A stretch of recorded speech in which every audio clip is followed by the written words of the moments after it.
Hi everyone, চলে এসেছিলাম একটা মেলাতে। আর মেলাটা আমার খুব প্রিয়, কারণ আমার এই নতুন শহরের হাওড়া উৎসব অনেকেই তোমরা জানো, ফেসবুকে খুব পপুলার। মাত্র 10 টাকার টিকিট কাটলে এই হাওড়া উৎসবে এক নিমেষে এক ছাদের তলায় প্রচুর কেনাকাটার অপশান থাকছে। প্রত্যেকবার যখন আমি আসি মোটামুটি ব্যাগ বোঝা করে জিনিসপত্র আমি নিয়ে যাই। এবারও কিন্তু ঠিক তাই হয়েছে। টুকটাক করে কিনতে কিনতে বেশ অনেক জিনিস কেনা হয়ে গেছে। গেট দিয়ে ঢুকেই এই ফ্রিজ ম্যাগনেটের দোকানটা দেখলাম। বেশ কিছুটা যাওয়ার পর দেখলাম ইয়াররিংস, ব্যাগস, কালেকশন, এইসব দোকানগুলো দিয়েই প্রথমে শুরু হয়েছে। কিন্তু তারপরে এসে এই তাক লাগানো দোকানটায় আমার মন কেড়ে নিয়েছে। প্রথমত ম্যাগনেট, ইউনিক ম্যাগনেট কালেকশন ছিল, মোবাইল স্ট্যান্ড ছিল, ফটো ফ্রেম ছিল, কি হোল্ডার ছিল, আর ভীষণ রিজনেবল প্রাইসে। আমি এখান থেকে অনেক কিছু কিনেছি। কিন্তু আচার যেহেতু আমি খাই না মেলার, তাই সেটা জাস্ট দেখেছি, ওখান থেকে কোনো কিছু কিনিনি। এরপর চলে এসেছিলাম এই কি রিংগুলোর জায়গায়, আর তার ঠিক পাশেই ছিল ট্রেন্ডিং টি শার্টের দোকান, যেখানে কাস্টমাইজ টি শার্টগুলো ছিল। আর প্রত্যেকটা কাস্টমাইজ টি শার্ট আমি ঘুরিয়ে ঘুরিয়ে দেখছিলাম, কারণ এর পরে আসবো মেলায় একদিন রিককে নিয়ে। মোটামুটি মেলায় 1-2 দিনে আমার শখ মেটে না, 3-4 দিন আমি আসি মোটামুটি, কাউকে না পেলে একাই আসি। তাই টি শার্টগুলো জাস্ট দেখে গেলাম।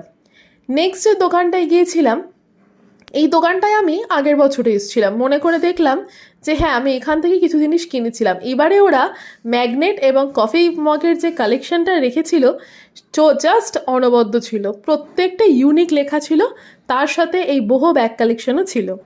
আমি বেশ এখান থেকে টুকটাক করে বেশ কয়েকটা জিনিস নিয়েছি। এরপর গোল্ড প্লেটের দোকান, এটা আমাকে খুব একটা টানেনি, কারণ আমার এগুলো সবই মোটামুটি টুকটাক আছে। এই মুহূর্তে এই জিনিসগুলো আমার অন্তত লাগবে না, তাই জাস্ট দেখাশোনা ফ্রি করে নিলাম এবং দেখেই পরের কাউন্টারে চলে এলাম। পরেরটা হচ্ছে কাচের, আর এখানে সেই মনে হয় যে আমার অনেক কিছু নেই, তো সেগুলো কিনতে হবে।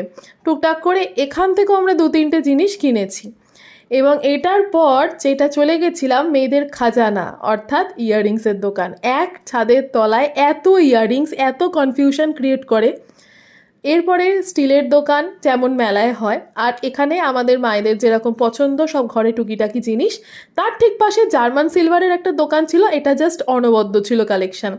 আর এই দোকানটায় মাত্র 20 টাকায় এই এত কিছু জিনিস পাওয়া যাচ্ছিল। এরপরে চলে এসেছিলাম রাইডসের দিকে। এই রাইডসটা ছিল সুনামি রাইড, যেটা একটা মারাত্মক রাইড। এটা তো ছোট বাচ্চাদের রাইড, পাশে নাগরদোলা। আর আমি একটুখানি চলাফেরা করছিলাম আর বলেছিলাম একটু ভিডিও করে দাও তো, এখানটা একটু ফাঁকা ছিল।